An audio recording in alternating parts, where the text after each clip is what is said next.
Prologue. Let me tell you the story of a righteous man. The righteous man of the story is King Minos of Crete, who set out to wage a great war on Athens. His war was one of retribution upon them for the death of his son, Androgeos. This mighty athlete had reigned victorious in the city's Pan-Athenaic games, only to be torn to pieces by a rampaging bull on a lonely Athenian hillside. Minos held Athens responsible for the loss of his triumphing son, and thirsted for blood-soaked punishment for their failure to protect the boy from the savage beast. On his way to inflict his wrath upon the Athenians, Minos stopped to destroy the kingdom of Megara in a show of strength. The king of Megara, Nisus, was widely famed for his invincibility, but his legend was no match for the mighty Minos, who cut away the crimson lock of hair upon which Nisus' power depended. Divested of that blood-red curl, the hapless man was slain by the conquering Minos. How had he known to shear away Nisus' hair?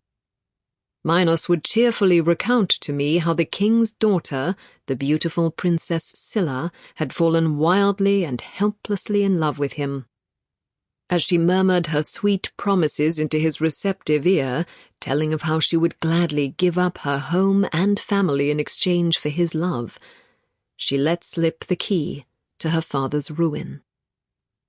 Of course, Minos was rightly disgusted by her lack of proper daughterly devotion, and once the kingdom had fallen with the bloody descent of his axe, he tied the love-struck girl to the back of his boat and piously dragged her to her watery grave as she screamed and bewailed her tender trust in love. She had betrayed her father and her kingdom, he told me, still glowing with the flush of victory on his return from the defeat of Athens. And what possible use could my father, King Minos of Crete, ever have for a treacherous daughter? Part 1. Chapter 1. I am Ariadne, Princess of Crete, though my story takes us a long way from the rocky shores of my home. My father, Minos, liked to tell me that story of how his unimpeachable moral conduct won him Megara, the subservience of Athens, and the chance to set a shining example of his impeccable judgment. Stories told that at the moment of her drowning, Scylla was transformed into a seabird. Far from giving her escape from her cruel fate, she was immediately set upon in an endless chase by the crimson-streaked eagle bent upon eternal vengeance.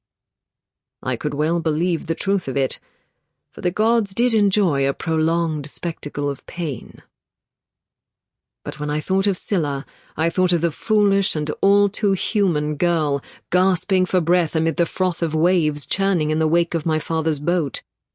I saw her weighed down in the tumultuous water, not just by the iron chains in which my father had bound her, but also by the terrible truth that she had sacrificed everything she knew for a love as ephemeral and transient as the rainbows that glimmered through the sea spray. My father's bloody travails were not limited to Scylla or Nisus, I know. He exacted a terrible price for peace from Athens.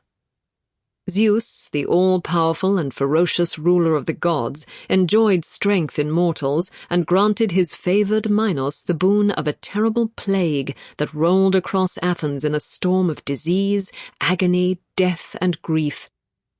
The wails must have filled the air as mothers watched their children sicken and die before their eyes, soldiers slumped across the battlefields, and the mighty city, which found that it was, like all cities made strong only by weak human flesh, began to sink beneath the piled-up corpses of the plague my father had brought.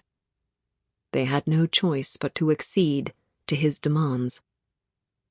It wasn't wealth or power that Minos sought from Athens, however. It was a tribute.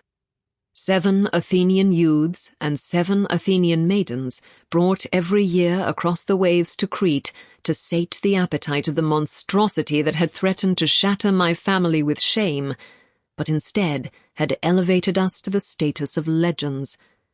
The creature whose bellows would make the floors of our palace rumble and shake as the time grew near for his annual feeding, despite his burial far below the ground in the center of a twilight labyrinth so dizzying that no one who entered could ever find their way back to daylight again. A labyrinth to which only I held the key. A labyrinth that housed what was at once Minos' greatest humiliation and greatest asset. My brother, the Minotaur.